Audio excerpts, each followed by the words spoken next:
tous, merci de nous retrouver sur notre chaîne YouTube. Aujourd'hui nous sommes au Nürburgring et nous allons parler de la 140i, la 140i énervée bodybuildée que vous avez vu au garage. Et aujourd'hui c'est marrant puisqu'on a croisé sa grande sœur, un projet allemand qui a été fabriqué ici il y a déjà à mon avis quelques années, au moins 2, et qui évolue ici sur la Nordschleife. Alors c'est marrant puisque croiser deux projets presque similaires, on va vous montrer les différences puisqu'il y en a, c'est pas le même esprit, mais c'est la même voiture avec plus ou moins les mêmes modifications.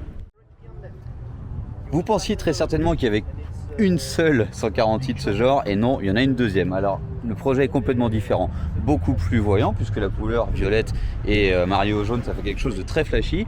Ici on a quelque chose de plus sobre avec l'intérieur gris, les petits détails et la peinture qui est celle de notre 992 GT3. Donc c'est plus une couleur BMW mais c'est une couleur Porsche et qui est plus ou moins full paillettes. Je vais essayer de vous le montrer, mais c'est hyper pailleté et chez Porsche il y a comme ça quelques très belles couleurs, c'est subtil mais c'est très bien. Alors pour revenir à ces voitures, elles ont tous les deux un kit de M240i Racing ou 235i Racing qui consiste à avoir les ailes avant beaucoup plus larges, les ailes arrière, mais également les petits rappels sur les pare-chocs avant et arrière. Alors ça nous donne des voitures vraiment originales et uniques puisque finalement il y a d'autres projets du même style qui tournent ici au Nürb, mais en fait avec des bases de M2. En fait les autres projets ont été basés sur des ailes avant et arrière de M2, pare-choc, phare, et en fait ça a été un mix, un hybride entre ces deux voitures. Là on est plus sur un hybride avec la voiture de course. Alors celle-ci est plus discrète mais beaucoup plus énervée puisqu'on a à l'intérieur un arceau 6 points soudé, enfin plus que 6 points, un multipoint, une vraie cage qui pourrait nous permettre de faire des courses, mais je vous la représente pas, je vous laisse aller voir la vidéo de cette voiture, la construction chez T-Design et toute la présentation au garage. On va s'attarder un petit peu plus sur celle-ci qui est boîte manuelle et ça déjà c'est un gros détail, et par contre elle est orientée un petit peu plus le sport avec un arceau arrière seulement. Donc on a vraiment un autre état d'esprit, on a gardé les enceintes, mais par contre à côté de ça, on a une console, on a plein de pièces qui sont propres à des fabricants allemands, full carbone, ça rend vraiment bien. Ces sièges qui ont un tissu qui rappelle un petit peu celui des E36, des M3 E36, les ceintures jaunes, ça c'est un détail qui quand même fait sympa. Un CAE, puisque quand on a une boîte méca, on a forcément un CAE, c'est le levier par excellence de fabrication allemande. Allez, je vous fais des petits plans sur cette voiture, très beau montage. No, this is not same like it. On retrouve des similitudes, on voit que la voiture est partie un petit peu du même état d'esprit, puisque là on a des récaros pole position, c'est pas les mêmes que dans la 140i d'en face, puisqu'on a des récaros de M4 CS, des trucs bijoux. On a le même volant, M Performance, avec des surpiqûres différentes, c'est jaune, on a beaucoup de rappels jaunes dans cette voiture, mais des panneaux de porte, enfin des choses qui sont assez coursifiées. Par contre c'est rigolo, ici on trouve une enceinte, donc on voit l'envie d'avoir un truc qui peut tout faire. Alors on a encore le ciel de toit, on a pas mal d'habillage également à l'arrière de la voiture, ce qui nous fait vraiment un truc propre, et puis pour le Nürb, c'est un petit peu ça le délire.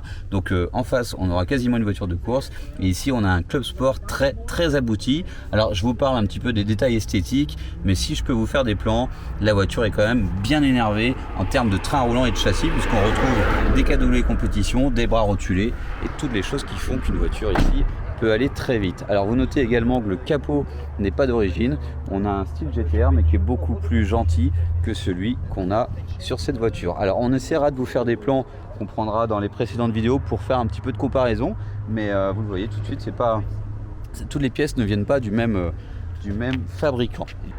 Vous remarquerez tout de suite cet arceau, je fais un petit tour, mais même ambiance, mais c'est pas tout à fait la même chose. Et le gros travail d'LT Design, c'est d'avoir supprimé ces éléments de fixation qu'on a sur le kit, et on en avait parlé dans la vidéo, cet élément de bas de caisse qui a été retravaillé, et vous allez le voir sur l'autre, en fait le bas de caisse n'est plus démontable. Donc ici c'est même bien puisque je peux vous le montrer, il bouge un petit peu, c'est clipsé, et en fait on peut le démonter. Sur l'autre voiture on ne peut pas. Le bas de caisse se retrouve sous le kit carrosserie, ce qui nous empêche le démontage. Il y avait donc eu pas mal de travail de réaliser, parce que là c'est peut-être plus esthétique comme ça, mais par contre ça pose problème. Alors on peut aussi regarder à l'intérieur de la voiture, mais ce sera difficile d'observer si le travail des passages de roues a été le même que sur celle qui est juste derrière moi, parce qu'en fait il faudrait la lever.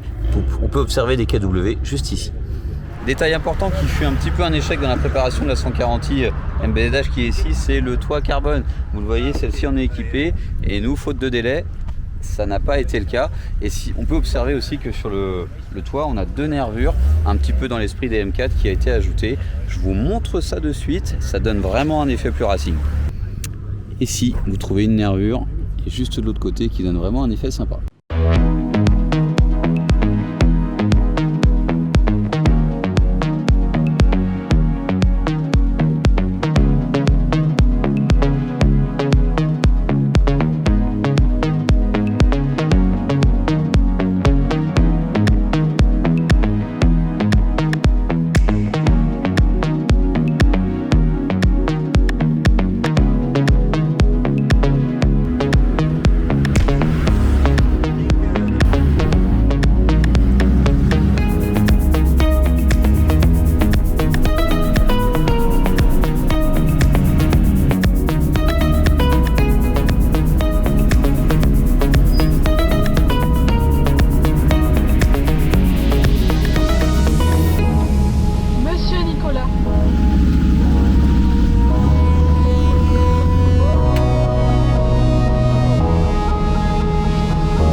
La 140i énervée, elle est juste devant et elle va faire un tour avec sa grande sœur, on va dire, puisque le projet était un petit peu plus vieux. Et on va pas essayer de les doubler, on va les suivre. Allez, c'est parti.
espérons que ce nouveau périple au Nürburgring vous a plu. Merci à tous de suivre ces aventures sur piste et au garage. À très bientôt. Kenavo.